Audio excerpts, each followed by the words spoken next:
बहुत सुंदर। इसी क्रम में मैं डॉक्टर, समय कम है हमारे बीच, तो इसीलिए डॉक्टर कदमपाल जी, सुखपाल जी से अनुरोध करूंगा कृपया कर हमारे मुख्य अतिथि का स्वागत करें।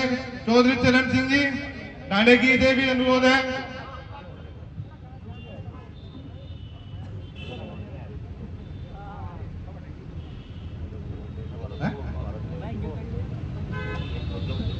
मुकुल जी और अनुज कोला जी आपसे भी अनुरोध है कि आए और भाई अतुल प्रधान जी का स्वागत करें।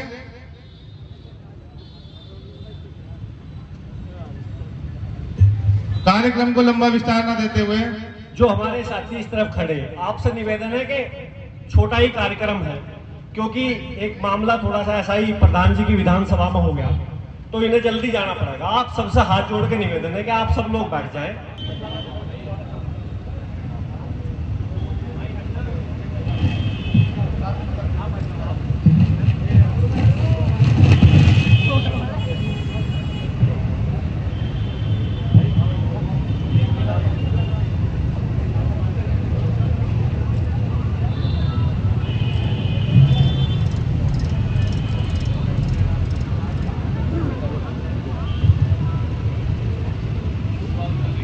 कार्यक्रम को आगे बढ़ाते हुए अब कार्यक्रम के सहयोगी से निवेदन है अपने विचार व्यक्त करें, 2 शब्द बोले, क्योंकि बहुत कम समय है और कम समय में अपनी सारी बात कहनी है। फिर आज के मुख्य अतिथि का उद्घोष होगा।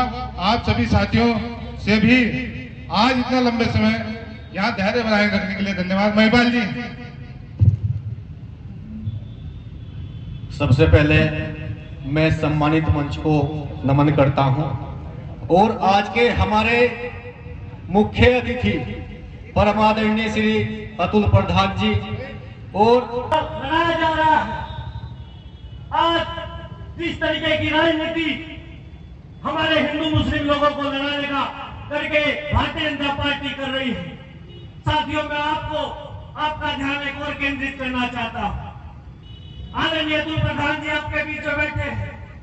बहुत से लोग जानते हैं कि अतुल प्रधान सरधना से विधायक है, लेकिन सरधना से विधायक होने के साथ साथ मेरे साथी भीम सिंह नंबरदार पीछे की तरफ बैठे हैं, ये जानते हैं, अमित भाई यहाँ मौजूद है, जानते हैं कि इस व्यक्ति का किस तरीके का संघर्ष रहा। अगर कहीं कोई बात होती है, जब भी कोई बात होती है, वो बात से लेकर के उत्तराखंड, पंजाब, राजस्थान, कहीं भी कोई बात हो, अगर सबसे पहले समाज की और सर्व समाज की कोई लड़ाई लड़ने का काम करता है तो माननीय अतुल प्रधान जी। एक ऐसा शख्सियत आपके बीच में है जिसको आप शायद जानते नहीं है, जिसने अपने जीवन में सबसे ज्यादा संघर्ष देखा। और संघर्ष की अगर बात करें तो जहां ठीक है चलो छोटा कर देंगे, लेकिन कई बार जब बोलने हो तो थोड़ा सा ऐसा लगा कि बोलते रहे। चलो खैर, हालांकि आप सब लोग अतुल प्रधान जी को सुनने आए और मैं सब भाइयों से यही निवेदन है कि हम किस तरीके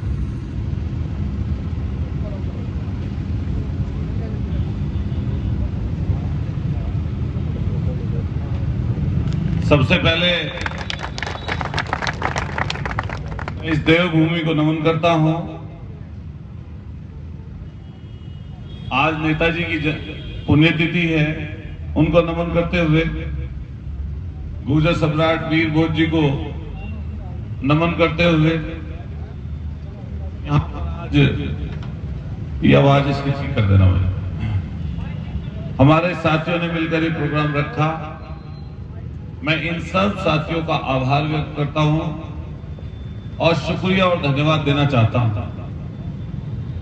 ये अभी अमित बोलना चाहते थे, अभी हमारे साथी संयोजक महिपाल सिंह जी ने बात तो अच्छी रखी है, पूरी की पूरी फसल नष्ट हो गई, किसानों के नाम का सम्मेलन भी है, कई लोग यहां से गुजर के जा रहे हैं, देख देख के भी जा रहे हैं, और आप नौजवान साथी जल्दी जल्दी इकट्ठा हो गए। जैसे जैसे आपको पता लगा तो मैं जो आपकी उपस्थिति है इसको भी नमन करते हुए, और जो नौजवान साथी जो थोड़े से समय में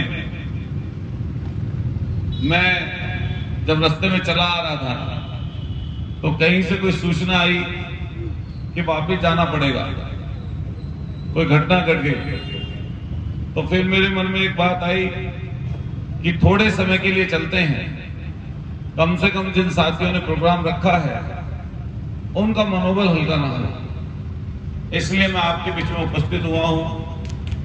और हमारे सचान जी, अमित जी, तिवारी जी, महिपाल सिंह जी, अमित जी और जितने मंचासीन अतिथिगण हैं, साथ साथ सबका धन्यवाद करते हुए, क्योंकि नाम काफी है। हमारे साथी भीम पीछे बैठे हैं,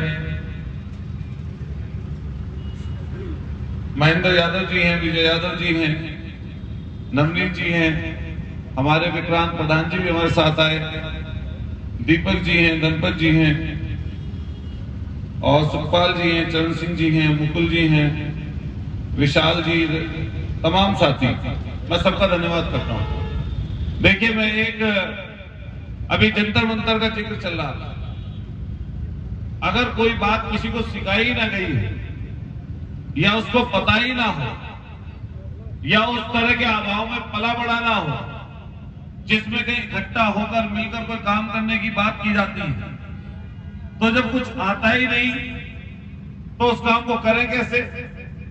जब हम जंतर मंतर पर जा रहे थे, आवाज बढ़ाना, जब हम जंतर मंतर पर जा रहे थे तो ग्वालियर में जो घटना घटी है, वहां पर लोगों ने जो पुलिस की जो जाति सही है, उस जाति के खिलाफ जंतर मंतर पर देश की आंख खोलने जा रहे थे।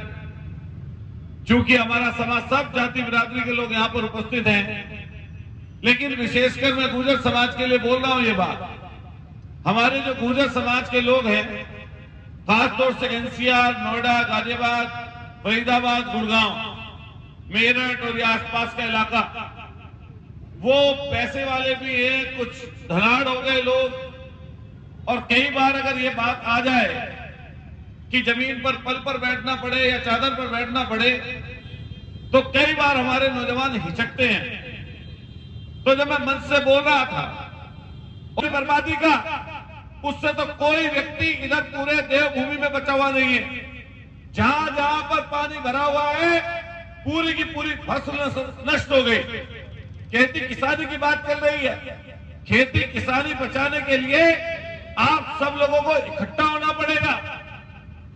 जब किसान पर हम चर्चा करते हैं तो किसी का बेटा आज के समय में खेती किसानी नहीं करना चाहता, चाहे 10,000 रुपए की नौकरी मिल जाए, लेकिन खेत में जाना पसंद उसको नहीं है।